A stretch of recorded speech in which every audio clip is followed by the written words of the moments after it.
जिसे मैं की हवा लगी, उसे फिर दवा लगी न दुआ लगी। एक मूर्तिकार बहुत सुंदर मूर्तियां बनाया करता था। उसकी प्रसिद्धि देश विदेशों में फैली हुई थी और इस प्रसिद्धि के चलते उसके अंदर वो अहंकार, वो मैं ने जन्म ले लिया, जो एक कलाकार के लिए बहुत नुकसानदायक चीज होती है। कलाकार मूर्तियां बनाता रहा, उसके बाल सफेद हो गए, एकाएक उसको लगने लगा कि अब तो मेरी मृत्यु मेरे निकट आ गई है। लेकिन अहंकार अपने चरम पर था। उसने यमराज को चुनौती देने की सोची। उसने कहा, यमदूत आएंगे तो मैं इतनी सारी मूर्तियों के बीच में छुप जाऊंगा, अपनी ही मूर्तियों के बीच में छुप जाऊंगा। उसने अपने जैसी 10 मूर्तियां बनाई और उनके बीच में जाकर बैठ गया।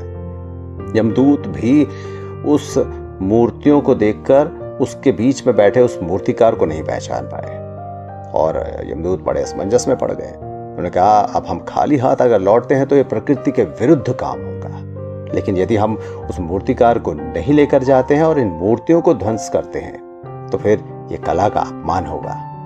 ये सोचकर उनमें से एक यमदूत को एक युक्ति सूझी। उसने कहा कि मानव के अंदर जो अहंकार है उसको जरा छेड़ कर देखा जाए। और उन्होंने कहा कि आज अगर वो मुझे मूर्तिकार मिल जाए तो मैं इन मूर्तियों में जो त्रुटि है ना उसे बता दूं। अब मूर्तिकार का जो अहंकार था वो चरम पर तो था ही।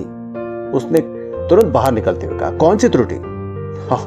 और यमदूतों ने उस मूर्तिकार को पकड़ लिया। ने कहा, मूर्ख, इन मूर्तियों में तुम छुपे बैठे मूर्ति तो बने हुए थे, लेकिन ये भूल गए कि मूर्तियां कभी बोलती नहीं है, लेकिन तुम्हारे भीतर छुपा अहंकार तुम्हें बाहर ले आया। इसलिए कहा गया है, जिसे मैं की हवा लगी उसे न फिर दवा लगी न दुआ लगी।